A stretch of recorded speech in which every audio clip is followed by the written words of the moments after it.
sebuah kota kecil bernama Nazaret, Palestina, hiduplah seorang wanita bernama Maryam, atau disebut juga dengan Maria. Maryam adalah wanita yang sangat soleh dan taat beribadah. Dia mengabdikan dirinya untuk beribadah kepada Allah dan menjauhi segala hal yang dapat membuatnya lalai dari ketaatan. Maryam dikenal sebagai wanita yang suci dan sangat dihormati oleh kaumnya. Suatu hari, ketika Maryam sedang menyendiri di tempat peribadatannya, malaikat Jibril datang kepadanya dalam wujud manusia.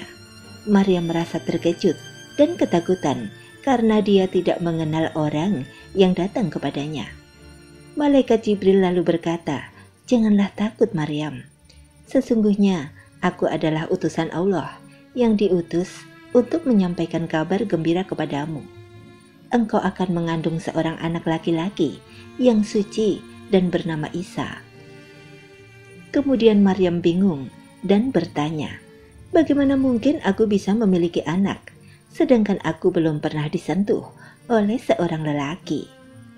Malaikat Jibril menjawab, "Hal itu mudah bagi Allah. Ketika Dia berkehendak, Dia hanya berkata, 'Jadilah,' maka jadilah ia." Setelah itu, Maryam hamil.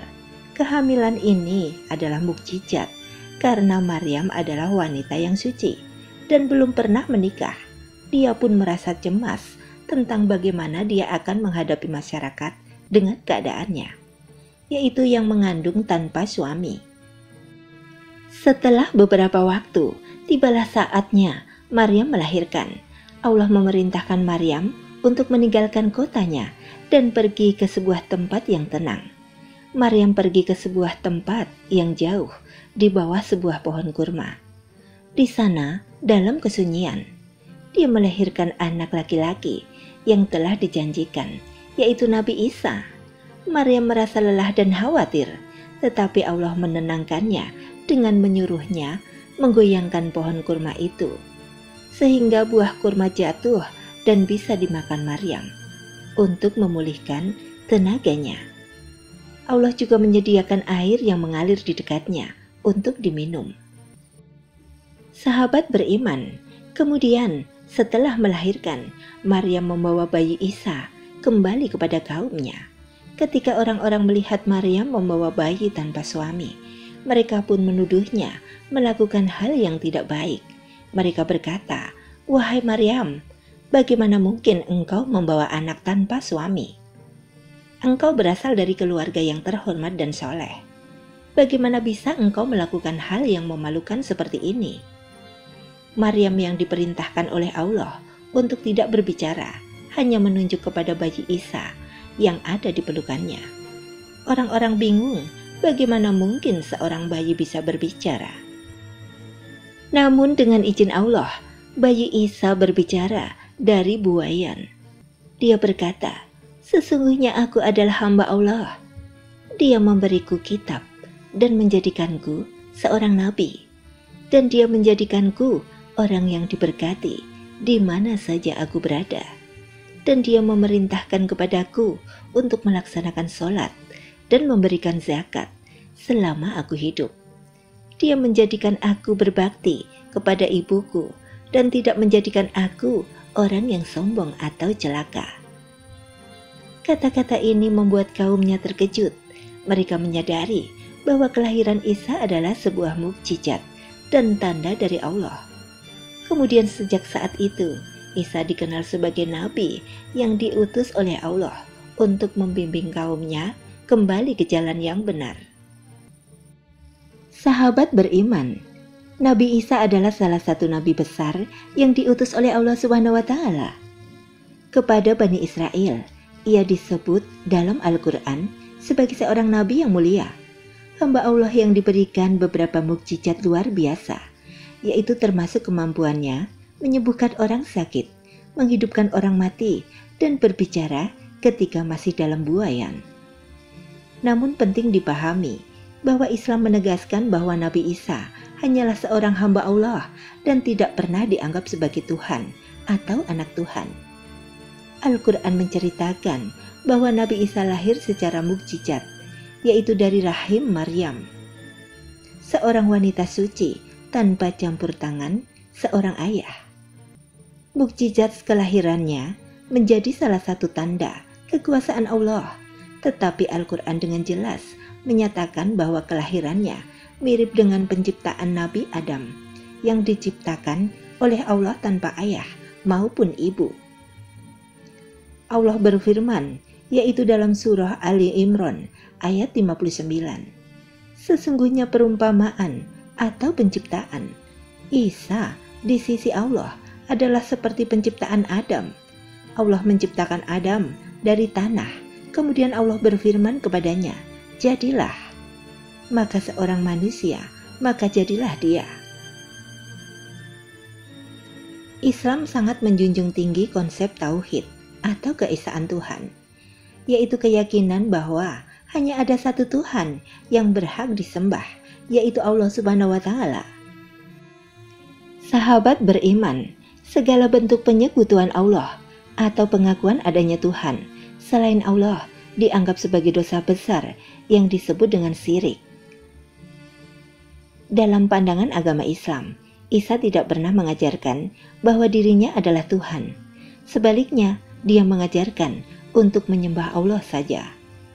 Al-Quran menjelaskan dalam beberapa ayat bahwa Nabi Isa akan menyangkal dengan tegas klaim divinitas yang dikaitkan padanya pada hari kiamat.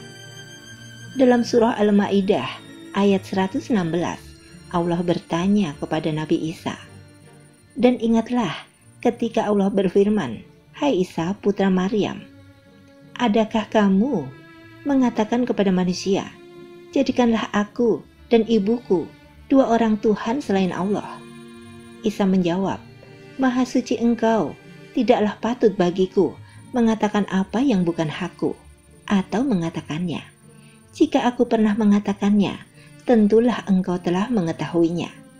Engkau mengetahui apa yang ada pada diriku, dan aku tidak mengetahui apa yang ada pada diri Engkau.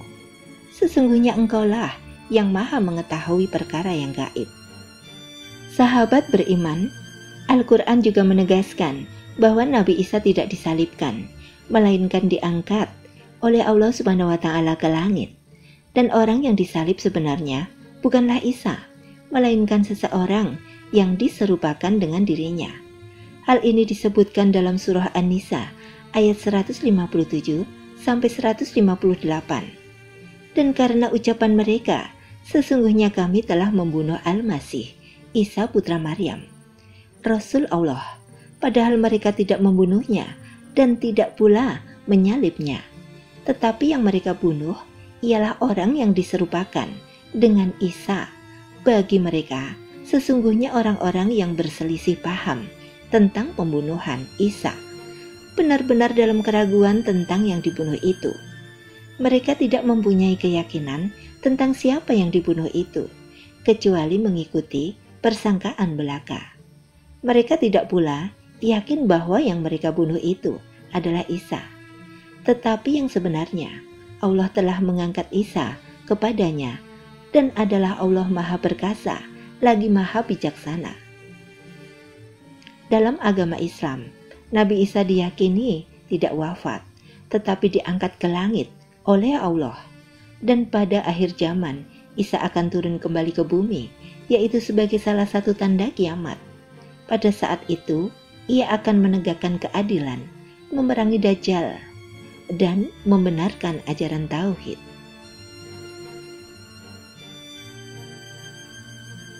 Nabi Isa akan menjadi pemimpin yang adil dan akan meluruskan kembali ajaran yang telah disalahpahami oleh sebagian pengikutnya. Isa akan menolak klaim keilahian yang pernah dikaitkan kepadanya dan akan menyatakan dengan tegas bahwa hanya Allah yang layak disembah. Dalam hadis Nabi Muhammad SAW disebutkan bahwa Nabi Isa akan turun di sebuah tempat dekat Damaskus dan akan mengalahkan Dajjal. Setelah itu, ia akan memimpin umat manusia sesuai dengan ajaran Islam. Nabi Isa juga dikatakan akan meninggal setelah menunaikan tugasnya di bumi dan dimakamkan di bumi seperti manusia lainnya. Sahabat beriman, dalam surah Al-Ikhlas, Allah menegaskan keesaannya. Katakanlah Muhammad, dialah Allah yang Maha Esa, Allah tempat meminta segala sesuatu.